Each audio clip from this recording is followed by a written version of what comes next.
Eu trabalhei como enfermeira em um hospício por vários anos e passei a maior parte de 3 anos trabalhando no turno da noite. Então tenho algumas histórias horríveis para compartilhar com vocês. A primeira envolveu um sangramento pulmonar enorme. Este homem tinha um tumor nos pulmões que continuou crescendo até basicamente romper uma artéria. Eu pessoalmente o coloquei na cama e tinha saído do quarto por não mais do que 5 minutos, quando ouvi a esposa dele gritar após algo molhado atingir o chão.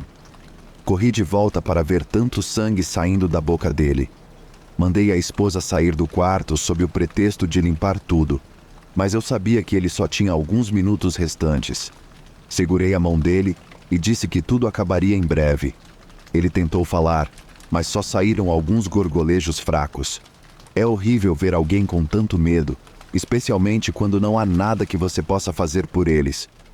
Ele estava me implorando para ajudá-lo a respirar novamente, mas a menos que alguém esteja na mesa de operação, não há nada que você possa fazer além de confortá-los enquanto passam.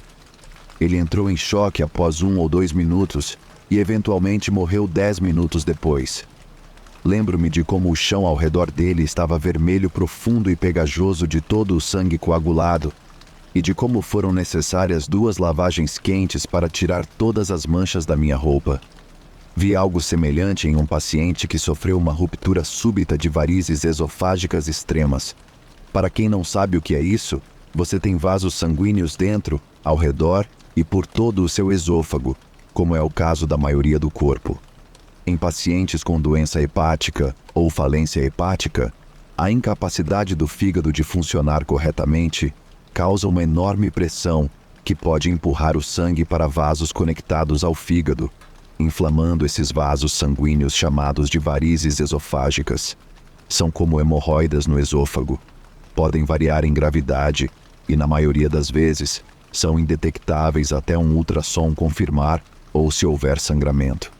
Existem medicamentos que ajudam a controlar os vasos sanguíneos em certa medida, mas é um problema crônico que não pode ser revertido e que só piora. De forma simples, você tem essas bombas relógio em todo o seu torso superior e cedo ou tarde, uma delas vai explodir. Tive outro paciente, um alcoólatra de 32 anos que estava passando por falência crônica de órgãos e simplesmente não conseguia se recuperar. Ele tentou reabilitação antes e chegou a ser candidato a um transplante de fígado em um ponto. Mas há um limite. Se uma pessoa está tão doente que vai morrer independentemente de um transplante, um médico não vai desperdiçar a cirurgia. Em essência, o rapaz se autodestruiu da lista de espera para transplante e para uma sepultura precoce. Ele foi internado no hospital porque precisava de uma paracentese para drenar os litros de líquido que se acumulavam em seu abdômen devido à falência hepática. Mas o acúmulo de toxinas também estava causando insuficiência cardíaca e graves problemas respiratórios.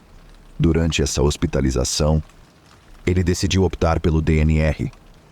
Ou seja, não queria ser ressuscitado.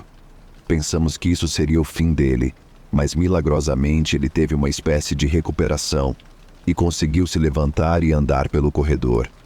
Ele recebeu alta prometendo ficar sóbrio, mas foi admitido no pronto-socorro algumas semanas depois com vômitos controlados. Ele havia caído em tentação, feito uma bebedeira, e isso simplesmente o matou pouco depois de chegar à nossa unidade. Apesar de termos administrado uma série de medicamentos antieméticos, o vômito dele mudou de bile para sangue puro. Nunca vi tanta quantidade de sangue vindo de uma pessoa de forma tão violenta, dolorosa e desorganizada. Tentamos substituir todo o sangue que ele estava perdendo na esperança de que as varizes parassem de sangrar, mas não funcionou. Mesmo trabalhando incansavelmente para mantê-lo vivo, ele começou a perder a consciência e sua respiração diminuiu. O ritmo cardíaco regular rapidamente se transformou em taquicardia ventricular prolongada, o que obviamente é algo que você não quer. Normalmente, estaríamos considerando a desfibrilação nesse ponto, mas porque ele optou por ser DNR, tivemos que simplesmente nos afastar e deixar acontecer. O ritmo cardíaco dele rapidamente se deteriorou para uma taxa lenta e muito anormal, e em seguida, Começou a falhar completamente. Os pequenos sinais no monitor eram raros nesse ponto, e sua respiração foi de suspiros algumas vezes por minuto, para nada absolutamente. Já estive em situações em que a equipe fica arrasada por não ter conseguido salvar a vida de alguém. Às vezes, parece que alguém está prestes a se recuperar, e de repente, eles simplesmente se vão e o médico chama o fim. Mas dessa vez, foi a primeira vez em que, em vez do sentimento de perda e frustração que todos precisam engolir para seguir em frente, houve um sentimento de alívio.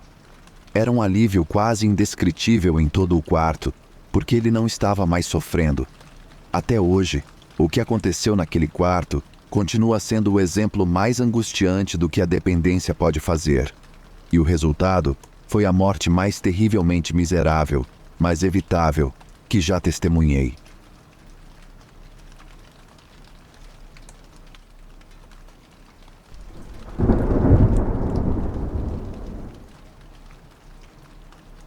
Antes de conseguir um emprego como enfermeira em um hospital de verdade, trabalhei em várias funções e instalações diferentes na minha cidade natal, onde fui para a faculdade. Isso incluía quase todos os centros de aposentadoria, residências para idosos ou instalações de reabilitação. Como você deve ter concluído, trabalhei bastante com pessoas idosas. Para a situação em que me encontrava, isso era apenas um degrau na escada. Se você quisesse trabalhar na área médica ou mesmo na saúde, além de ser um grande acréscimo ao meu currículo. Ainda me lembro do meu primeiro turno noturno na Oakwood Retirement Facility. A energia nervosa, a incerteza, o medo do desconhecido. Já tinha ouvido histórias sobre os turnos noturnos, sobre como eles poderiam bagunçar sua cabeça, seu corpo e realmente sua vida inteira. Mas eu precisava do trabalho e estava disposta a correr o risco. E, obviamente, as histórias assustadoras que todos ouvimos sobre trabalhadores noturnos. As piores coisas sempre parecem acontecer durante essas longas noites. Por causa da natureza do meu trabalho e de toda a morte que vejo no dia a dia, naturalmente tenho crenças sobre Deus, o pós-vida, e com isso, crenças em espíritos e entidades. Você pode chamar isso de qualquer energia que quiser, mas eu tinha medo de ver fantasmas nos corredores, sons que não deveriam estar lá, esse tipo de coisa. Estava inteiramente na minha cabeça, mas estava lá mesmo assim. Quando bati o ponto, minha supervisora, Lisa, me recebeu com um sorriso caloroso. Ei, bem-vinda ao turno da noite. Você vai se acostumar, eu prometo. Ela me mostrou as instalações, apresentou-me aos outros enfermeiros e auxiliares de enfermagem. Todos pareciam bastante amigáveis, acolhedores e experientes. Senti um alívio pensando que estava em boas mãos. Lisa era realmente gentil e me lembrava minha mãe ou minha irmã mais velha. Honesta, gentil, engraçada, fazendo piadinhas para me fazer sentir confortável. Foi fácil me adaptar logo no primeiro dia, e por causa dessa energia acolhedora, tive que perguntar a Lisa o que estava na minha mente. Então, tenho uma pergunta, arrisquei. Claro, o que é? Lisa respondeu. Alguma história sobre este lugar ser assombrado? Perguntei. Ela me olhou de forma engraçada e disse: por que você quer que seja? Rapidamente balancei a cabeça dizendo que não, e ela riu e disse: ótimo, sem solo indígena, sem poltergeist, sem fantasmas no lounge. Este prédio não é tão antigo e ninguém que eu conheça jamais relatou nada. Todos nós conversamos, somos bem próximos e isso simplesmente não está no nosso radar. Que alívio!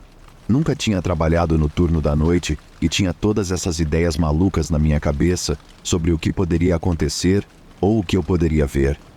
Eu expliquei a ela: você deve realmente cuidar bem deles antes de eles partirem. Lisa deu de ombros e disse: ou talvez não existam fantasmas. Venha, vou te mostrar onde fazemos nossas pausas lá fora. As primeiras semanas foram difíceis. Meu corpo lutou para se ajustar ao novo horário e eu me pegava cochilando durante as pausas. Mas com o tempo, comecei a pegar o jeito. Aprendi a ficar acordada, a manter o foco e a gerenciar meu tempo de maneira eficiente. Comecei até a apreciar as horas quietas, aquela atmosfera pacífica e o sentimento de realização que vinha ao passar por mais uma noite. 6 meses depois, eu era uma profissional. Conhecia o nome de cada residente, cada horário de medicação, cada peculiaridade. Sabia como lidar com situações difíceis, acalmar residentes agitados e até fazê-los rir. Tornei-me parte da família do turno da noite. Um grupo unido de pessoas que dependiam umas das outras para passar por aquelas longas horas. Mas então, algo mudou. No início, era apenas um vislumbre no canto do olho. A senhora Jobar, uma residente doce, mas frágil, estava vagando pelo corredor de pijama. Não pensei muito nisso, supondo que ela precisasse usar o banheiro ou pegar um copo d'água. Mas, conforme as noites continuavam, eu a via com mais frequência, deslizando silenciosamente de quarto em quarto, como se estivesse sonâmbula, seus olhos abertos, mas desfocados. Mencionei isso para alguns colegas, mas todos concordamos que era inofensivo, apenas a senhora Jobar sendo ela mesma. Mas as suas andanças tornaram-se mais frequentes e mais pronunciadas. Ela corria de quarto em quarto, seus passos leves como os de um gato. Eu a observava, congelada, e então ela desaparecia na escuridão. Isso começou a me inquietar, mesmo sendo sutil e totalmente inofensivo. Só a ideia de ver alguém aparentemente fora de controle do próprio corpo era estranha e muito assustadora. Isso me deixava tensa, mas não me causava arrepios na espinha, e certamente não me fazia tratar a senhora Jobar de maneira diferente. Não posso enfatizar o quanto essa senhora era doce, uma das pessoas mais gentis que já conheci. Uma noite, vi a senhora Jobar sair brevemente de seu quarto e depois voltar, furiosa. Pensando que ela estava acordada desta vez, coloquei a cabeça para dentro para dizer olá. Para minha surpresa, estava sozinha. Sua cama estava vazia e a janela fechada. Verifiquei até o banheiro, mas novamente nada. Ela não estava lá. Agora eu estava um pouco assustada e voltei para a estação de enfermeiros para ver se conseguia localizá-la novamente. Ei, você viu a senhora Jobar hoje à noite? Perguntei a Rachel durante seu intervalo. Ah, sim. A vi vagando 1 hora atrás, respondeu com a voz baixa. Não sei o que deu nela. Balancei a cabeça. Nem eu, mas isso está começando a me assustar. Rachel se inclinou, os olhos sérios. Você acha que é algo mais do que sonambulismo? Hesitei porque não tinha certeza, mas enquanto olhava para o corredor escuro, sabia que algo estava errado, algo que logo se transformaria em um terror além da minha imaginação. Não tinha como saber isso, ou ter qualquer confirmação além de pura intuição, mas algo havia se infiltrado em minha mente. Provavelmente era aquela mesma paranoia com a qual comecei o trabalho, voltando para me incomodar sobre essa senhora estranha. Bem, comecei a vê-la sair do seu quarto e depois voltar rapidamente. Mas quando entrei para verificar, ela não estava lá. Foi estranho. Eu a vi entrar não fazia nenhum minuto. Antes que os olhos de Rachel se arregalassem, a mesma coisa aconteceu comigo ontem. Ela confessou, e pude ver pela cor rapidamente drenando de seu rosto que ela não estava brincando comigo. Pedi-lhe para explicar, e foi quase idêntico à minha história. A senhora Jobar saiu do quarto apenas para correr de volta 1 minuto depois. Agora, isso era muito fora de caráter para ela. Então Rachel foi verificar se ela estava bem. E novamente, como eu, a senhora Jobar não estava em lugar nenhum. Quando Rachel continuou procurando por ela, encontrou-a em uma ala diferente do outro lado do prédio. Uma distância que levaria aquela velha 4 ou 5 minutos, no mínimo, para caminhar do que ela estava alegando. Foi um acontecimento impossível que ela testemunhou e teve medo de contar para mais alguém. À medida que terminávamos nosso intervalo, aquele sentimento de desconforto voltou. Eu tentei me concentrar no trabalho, mas minha mente continuava voltando para a senhora Jobar. O que ela estava fazendo lá fora na escuridão todas aquelas vezes?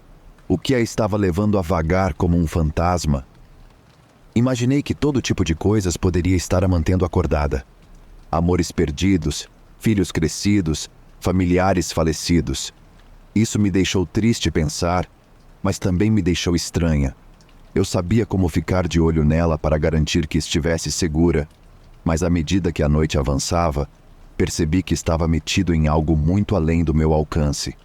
Eu nem era enfermeira, nem tão velha, e não estava preparada para lidar com algo que poderia se transformar em uma situação muito diferente, potencialmente perigosa. Ainda assim, me convenci de que esta era a experiência de que precisava, então continuei com isso. Tudo estava bem normal nos próximos dias, exceto por essas estranhas caminhadas tardias da noite. Mas fora isso, tudo estava tranquilo. Foi no início da semana seguinte que as coisas tomaram um rumo estranho. Quando cheguei ao trabalho, minha supervisora Lisa estava esperando do lado de fora da porta. Imediatamente, eu sabia que algo estava errado. Eu e outra trabalhadora noturna, uma enfermeira chamada Sarah, chegamos ao mesmo tempo e recebemos as instruções. "Ouçam bem", disse Lisa, sua voz baixa e séria. "Temos uma situação séria com a senhora Jobar. Ela tem agido mais estranha que o normal, e realmente precisamos ficar de olho nela."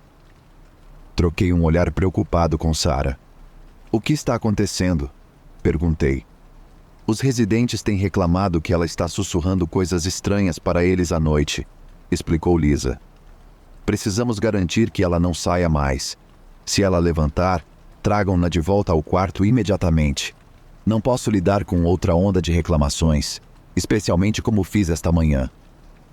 Sarah e eu concordamos com a cabeça, nossas mentes correndo com os piores cenários possíveis. Batemos o ponto e começamos nosso turno, nossos sentidos em alerta máximo. Mas à medida que a noite avançava, tudo parecia bem e normal.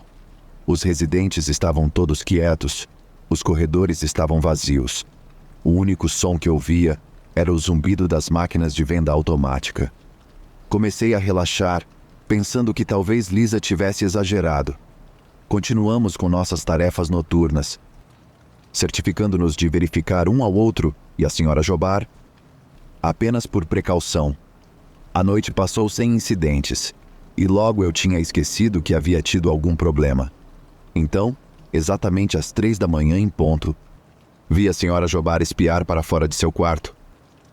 Os olhos fixos em mim com esse olhar fixo. Agora, senti um arrepio descendo pela espinha, mas não olhei para cima, não ousei. Eu estava congelada de terror, meu coração agora batendo forte no peito. Isso era definitivamente novo. Ela nunca verificava se o caminho estava livre, ela sempre apenas andava em silêncio. O fato de estar espiando assim me dizia que talvez ela estivesse acordada, cuidando para que ninguém a visse. Não sei porquê, mas lembro-me de estar absolutamente aterrorizado enquanto ela me olhava. Antes mesmo de eu reagir, ela simplesmente saiu correndo pelo corredor, seus pequenos pés batendo no chão. Respirei fundo e tentei me acalmar, mas minhas pernas pareciam gelatina. Eu sabia que precisava ir atrás dela, mas estava com medo, literalmente com medo do desconhecido. Seus movimentos pareciam mais rápidos que o normal, e me encontrava me perguntando se ela estava tendo algum tipo de surto psicótico. Ela poderia me atacar? Poderia atacar outro paciente? Iniciei uma espiral. Forcei-me a ficar de pé e meus olhos vasculharam o corredor vazio. Chamei por Sarah, mas não houve resposta. Eu estava sozinha, sem outra opção. Fiz uma rápida varredura nos monitores das câmeras aos quais tínhamos acesso e não vi nada. Então decidi ir encontrá-la. Lisa foi muito clara que essa paciente precisava ficar em seu quarto, ou todos nós estaríamos em apuros. Segui pelo corredor, meu coração acelerando a cada passo. E quero dizer isso literalmente. Não consegui encontrar a senhora Jobar em lugar algum. Procurei em cada quarto, cada canto, mas ela simplesmente havia desaparecido. Fui até outras alas, os armários de custódia, o lounge, o refeitório. Essa mulher não existia. Estava quase pronta para abrir a porta e começar a verificar os espaços comuns fora, o jardim ou talvez até o estacionamento, porque ela não podia estar dentro deste prédio. Finalmente, voltei ao seu quarto, minha respiração vindo em pequenos ofegos. E foi lá que a encontrei sentada na beira da cama, sua cabeça tremendo como um fantoche em um fio. Não podia acreditar que ela estava ali o tempo todo, porque novamente não havia como ela ter passado por mim sem ser vista. Eu estava em alerta máximo, vasculhando aqueles corredores de cima a baixo. Não havia como ela ter passado por mim. Ainda assim, observei sua cabeça fazer aquele movimento estranho, sem saber o que dizer. Senhora Jobar, você precisa de ajuda? Perguntei, tentando manter minha voz firme. Sua cabeça virou-se rapidamente, seus olhos travando nos meus com esse movimento não natural. Margaret não está mais aqui, ela declarou, sua voz baixa e ameaçadora. Então ela girou de volta para encarar a janela, que voltou a tremer e fazer esses sons de clique estranhos. Isso foi tudo como em um pesadelo. Saí correndo do quarto, meu coração acelerando de medo. Encontrei Sarah e a arrastei de volta ao quarto da senhora Jobar. Minhas palavras jorrando em um frenesi de pânico, tentando explicar tudo o que acabara de ver para ela. Ela fez o seu melhor para me acalmar, mas nada importava além de levá-la para o quarto da Jobar. Os olhos de Sarah se arregalaram ao ver a cena. E agora? Ela perguntou. Nada estava fora do lugar. E quando olhamos para a senhora Jobar, ela estava dormindo tranquilamente, seu rosto sereno e calmo. Era como se nada tivesse acontecido. Não podia acreditar no que estava vendo. Ela estava tão acomodada que parecia que nem tinha saído da cama, como se eu tivesse alucinado tudo. Sarah estava cautelosa com o que eu estava falando, mas quando fomos encontrar Rachel, pedi a ela que confirmasse tudo o que eu estava dizendo para que estivéssemos todos na mesma página. Ficamos juntas pelo resto do turno, nossos olhos vasculhando os corredores em busca de qualquer sinal de movimento. Mas tudo estava quieto, um silêncio inabalável. Mesmo assim, fizemos questão de ficar perto umas das outras, caso algo mais estranho acontecesse. Uma de nós sempre estava de olho na porta do quarto da senhora Jobar. Quando a equipe da manhã chegou, fizemos nossas últimas verificações. E quando verificamos a senhora Jobar, ela estava morta. Seu corpo estava frio e rígido dentro da cama. Ela tinha o mesmo sorriso doce no rosto, o mesmo que ela usava a noite toda após sua primeira corrida pelos corredores. Tínhamos estado verificando nela a noite toda, então sabíamos que ela estava viva e a vimos rolar um pouco quando o sol se levantou, embora silenciosamente escapou e nunca soubéssemos até a troca de turno. Senti uma onda de alívio misturada com uma boa dose de medo. Foram umas noites muito arrepiantes, e cada uma de nós tinha experimentado algum tipo de estranheza. Algo estranho tinha acontecido, algo que eu não conseguia explicar. Ainda bem que acabou.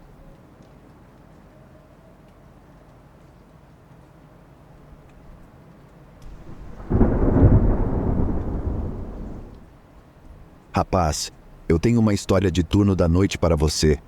Prendam-se bem, galera. Esta é bem maluca. Eu trabalhava no turno da noite em várias instalações de tratamento de água no condado onde moro. Honestamente, não somos muito certificados para operar essas instalações. Então, às vezes, vários desvios podem se tornar responsabilidade de uma única pessoa ou equipe. Este era o nosso caso. Eu trabalhava no turno da noite em 2 instalações diferentes.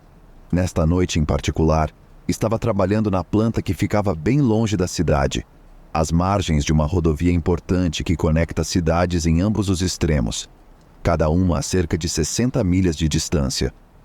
Este local era muito rural e frequentemente era confundido com uma prisão devido à sua localização no meio do nada. A planta de tratamento de água se erguia diante de mim como um monólito, suas paredes de aço e concreto reluzindo à luz da lua. Eu caminhava pela escuridão, meus passos ecoando no caminho de cascalho, o único som no silêncio opressivo. A cerca de arame farpado parecia se fechar ao meu redor, uma prisão de minha própria criação. E honestamente, eles realmente tinham essas vibrações de prisão. Muitos holofotes grandes apontados para o perímetro, um prédio principal com grandes portas de acesso em todos os lados.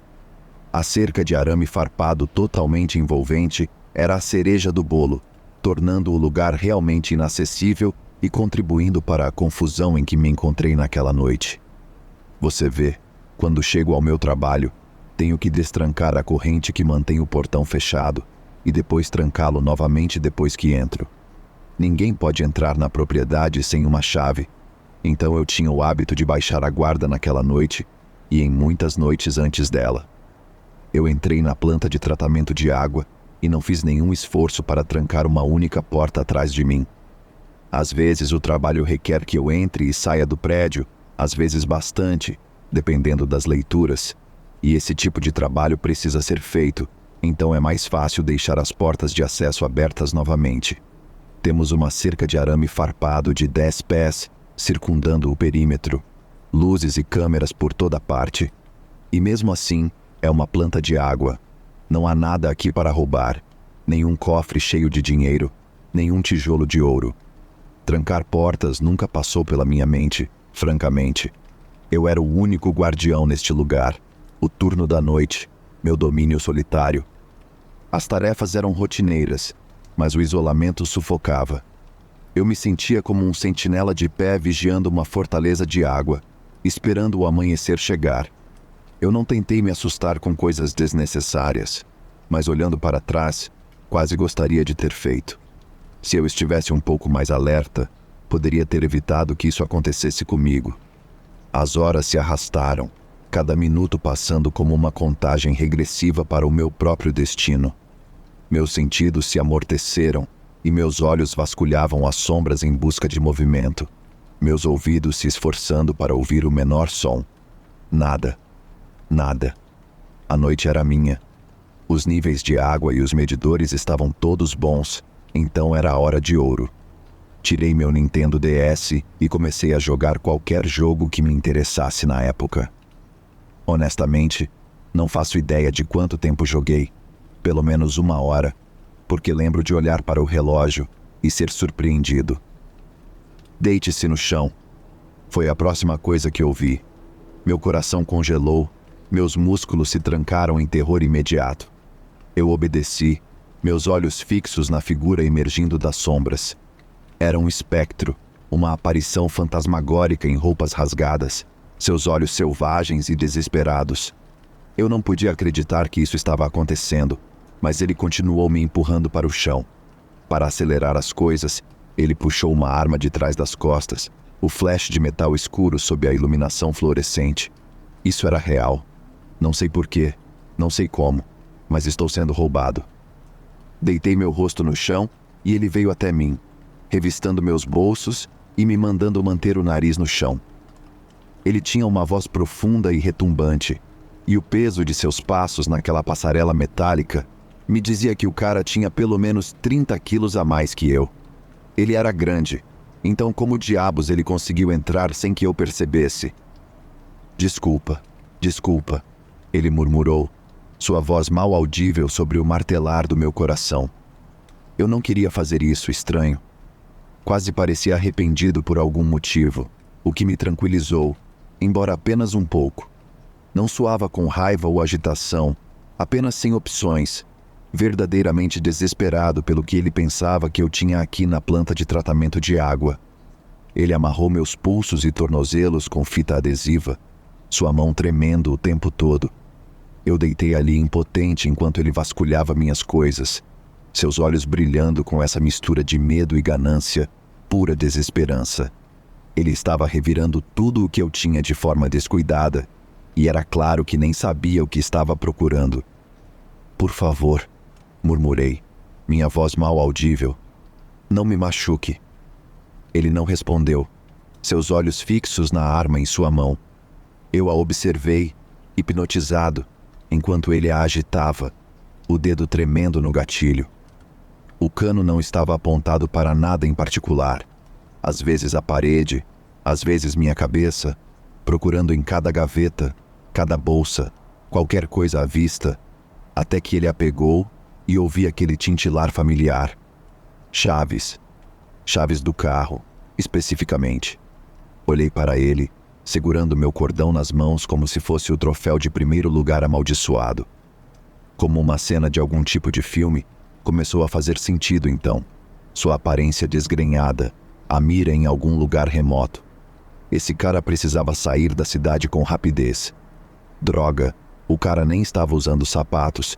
Eu só notei enquanto estava deitado no chão, esperando ver se ele ia me executar.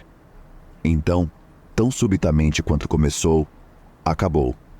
Ele pediu desculpas mais algumas vezes, dizendo que nunca quis fazer isso com ninguém e esperava que eu pudesse perdoá-lo. Ele não fazia ideia de que eu estava trabalhando naquela fita adesiva em volta do meu pulso, quase conseguindo soltar as mãos. Eu rolei para o lado e disse para ele apenas ir embora, que eu ficaria bem. Ele dirigiu para longe na noite, me deixando sozinho e indefeso.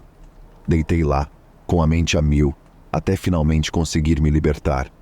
Enquanto o fazia, ouvi o motor se afastar até o portão e depois ficar tudo quieto por cerca de 10 minutos ou mais.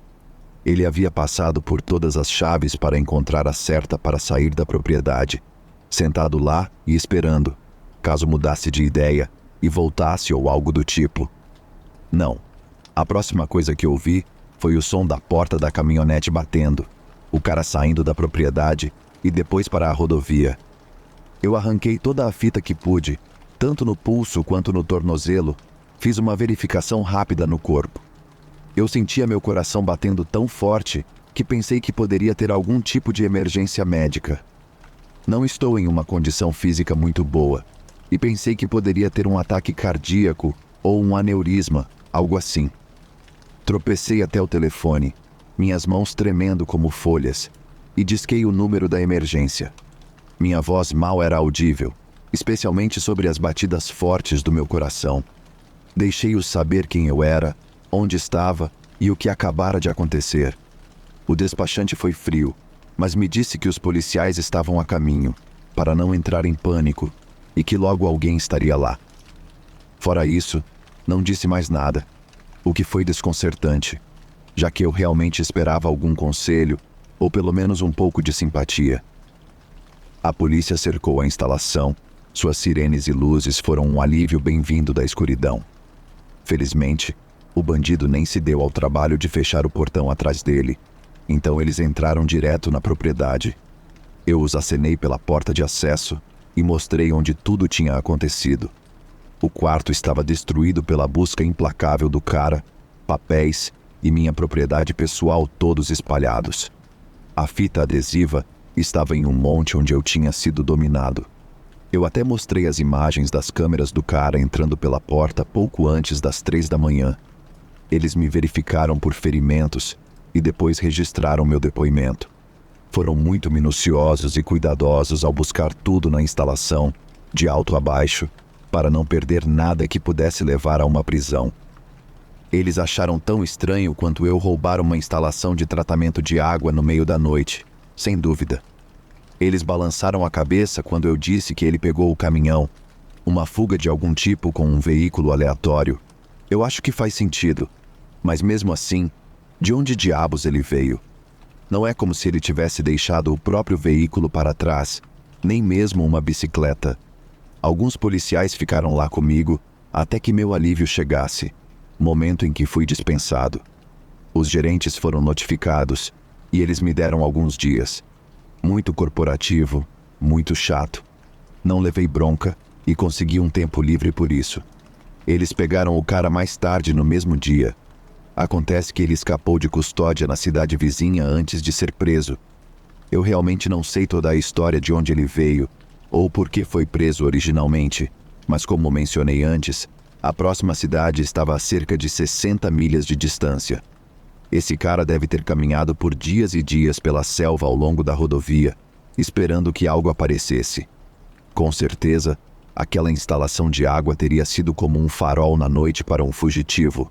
Luzes brilhantes, um prédio grande e zumbindo com eletricidade, caminhões de água estacionados por toda parte, talvez até uma troca de roupas e um armário ou algo assim. Teria sido tudo o que esse cara estava rezando, e eu, estúpido, não trancou as portas. Esse cara levou apenas 1 minuto ou algo assim para passar pela cerca de arame farpado. Mas depois disso, ele literalmente entrou como se não fosse nada. Felizmente para mim, ele estava se sentindo generoso no momento. Não me matou ou me espancou com nada, apenas apontou a arma para o meu rosto. Outra coisa, um dos policiais não conseguiu descobrir de onde ele tirou a arma. De qualquer forma, ele escolheu não usá-la, e por isso, pelo menos, sou grato. Conforme eu voltava ao trabalho, as memórias permaneciam, um lembrete constante do terror que enfrentei naquela noite. Mas eu me recusei a deixar isso me consumir. Eu trabalhei nos meus sentidos aguçados e meu coração ainda acelerando desde aquele mesmo encontro.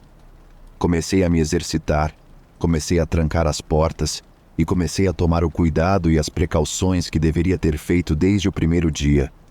Mesmo assim, desenvolvi um trauma bastante significativo por quase ser baleado na cabeça naquela noite.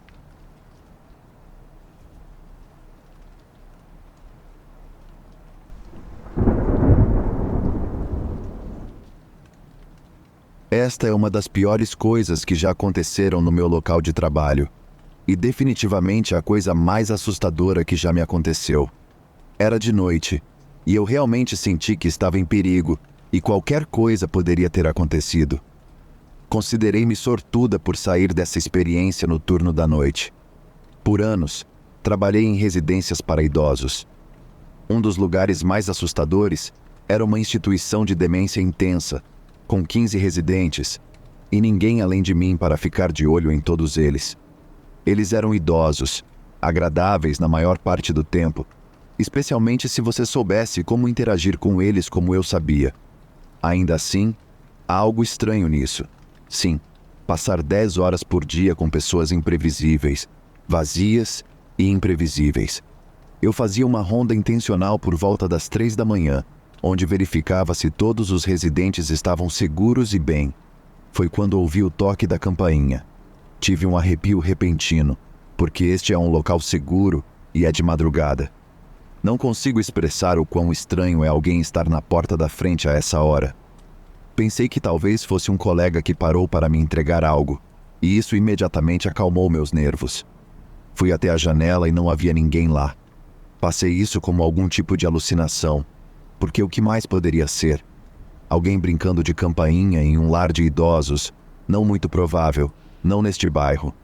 Deixei isso de lado enquanto voltava para a sala comum para retomar minhas funções. Eu ouvia a campainha o suficiente para pensar que talvez fosse algum tipo de truque jogado na minha mente. Tentei não dar mais atenção a isso. 10 minutos depois, a campainha toca novamente. Neste ponto, estou apavorada, porque foi um toque claro e nítido. Vou até a janela novamente e verifico. Ninguém está lá. Mas olho para o outro lado da rua e há um carro estranho estacionado lá. Tirei uma foto apenas como precaução e voltei para minha estação, onde estava jogando um jogo com uma senhora adorável, mas muito demente.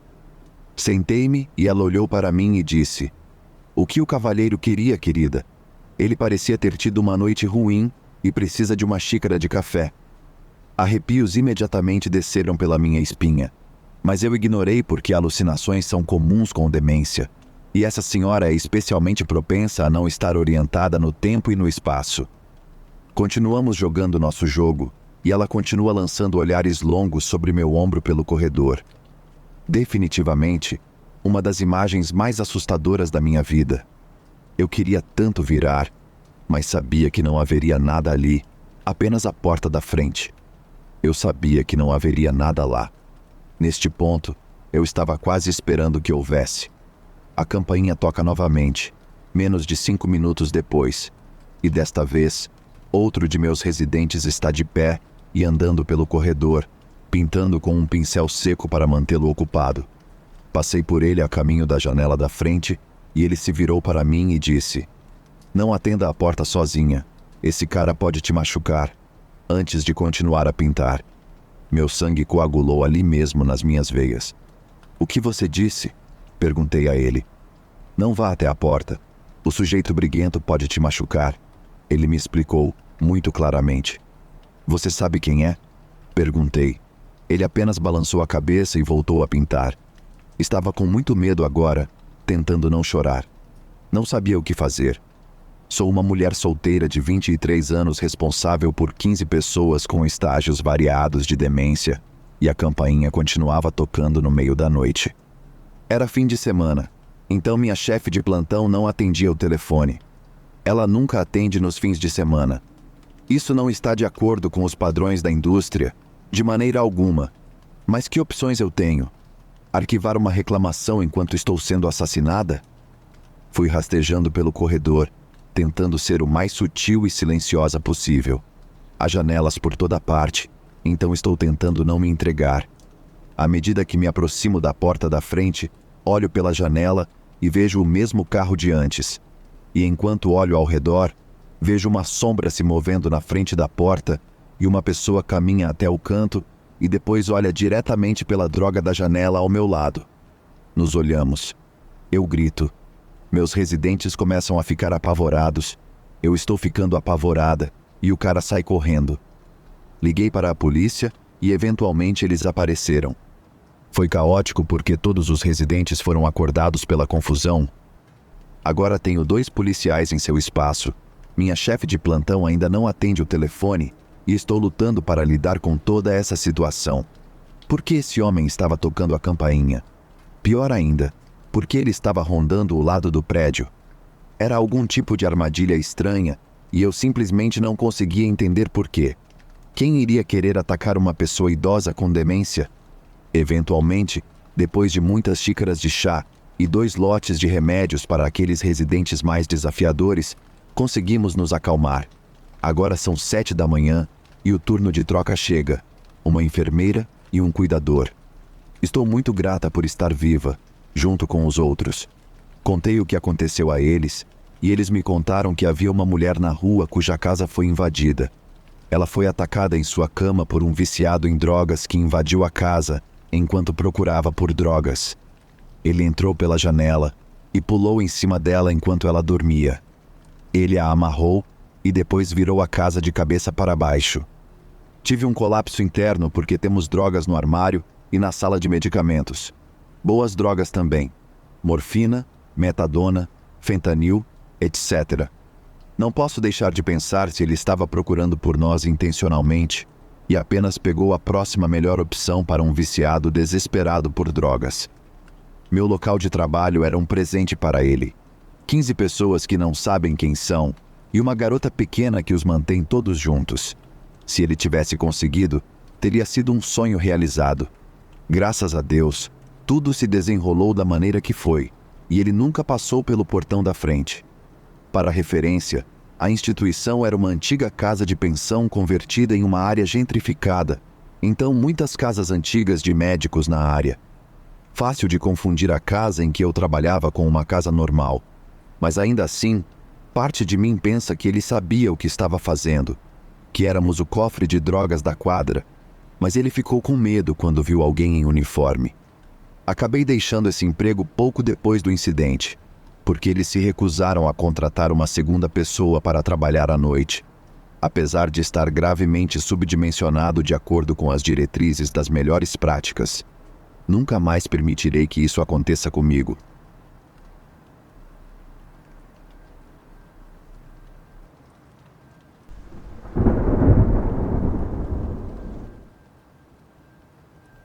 Eu trabalhei para várias empresas de construção ao longo dos anos, e em certo ponto, estava atuando como supervisor em uma pequena, porém muito bem-sucedida firma local. Era um trabalho árduo, e o chefe às vezes podia ser bem difícil, mas o salário era fora do comum. Nós pegávamos esses trabalhos complicados porque ninguém mais os queria ou conseguia terminá-los a tempo, então a firma basicamente podia estipular os preços. A remuneração variava de trabalho para trabalho, e alguns pareciam menos valer a pena do que outros, mas era muito mais do que eu conseguiria em outras empresas da região, então eu estava bem contente com isso. O único problema era que não era o trabalho mais estável, porque se não tivesse serviço disponível, nós simplesmente não trabalhávamos. Até que um dia, os nossos problemas foram resolvidos. Estava sendo desenvolvido um conjunto habitacional a cerca de meio caminho entre nós e a próxima cidade grande. O conselho local já havia contratado uma firma nacional para fazer o trabalho, mas aparentemente houve algum mal-entendido sobre a data de conclusão prevista e a grande firma desistiu. Isso deixou o conselho completamente na mão, pois eles já haviam assinado o contrato para a demolição de um conjunto habitacional mais antigo. Basicamente, se os blocos não fossem construídos, muitas pessoas ficariam sem teto no outono, e foi aí que entramos nós. Segundo o chefe da firma, nós poderíamos realizar o trabalho abaixo do orçamento e antes do prazo, e nosso trunfo secreto eram os turnos da noite. Se os turnos fossem escalonados entre todos os caras que trabalhavam lá, poderíamos ter um grupo trabalhando de dia e outro à noite e terminar todo o trabalho em alguns meses. Tudo o que tínhamos que fazer era lançar as fundações e a alvenaria, e então outra firma viria para a decoração. Então tudo precisava estar pronto até uma data definida. Você entendeu a ideia? Então começamos o trabalho, e todos estávamos fazendo uma semana de dia seguida por uma semana de noite, e alternando com a outra metade da firma. Os dias eram tranquilos, mas as noites ficaram muito difíceis muito rapidamente. Como qualquer pessoa que já fez algum turno noturno sério pode lhe dizer, sua vida diurna não para. Aqueles com filhos precisavam levá-los para a escola e buscá-los de volta, ou havia consultas médicas ou outras coisas assim para resolver. Um grupo poderia começar uma semana de noite todo animado e empolgado, mas até sábado de manhã estávamos quase caindo mortos. Isso só piorava semana após semana e mês após mês, com todos reclamando de estar super cansados, mas também sem querer desistir e arriscar quebrar o prazo, o que, por sua vez, teria colocado todo o contrato em risco. Infelizmente, um grave acidente ocorreu envolvendo um aprendiz no local. Ele foi esmagado pelos contrapesos de um guindaste enquanto tentava realizar uma tarefa que não estava devidamente segura. Foi uma tragédia horrível que deixou uma marca profunda em mim e em todos os envolvidos. Isso levou a uma revisão rigorosa das práticas de saúde e segurança, e agora eu sou extremamente vigilante nesse aspecto. O incidente resultou em uma batalha legal com a família do aprendiz, tentando responsabilizar a firma, mas as evidências mostraram que ele estava realizando uma atividade fora dos protocolos de segurança estabelecidos. A experiência foi devastadora para todos os envolvidos, especialmente para a família do jovem e para os colegas que testemunharam o trágico acidente. Todos enfrentaram noites sem dormir, refletindo sobre o que poderia ter sido feito para evitar a tragédia.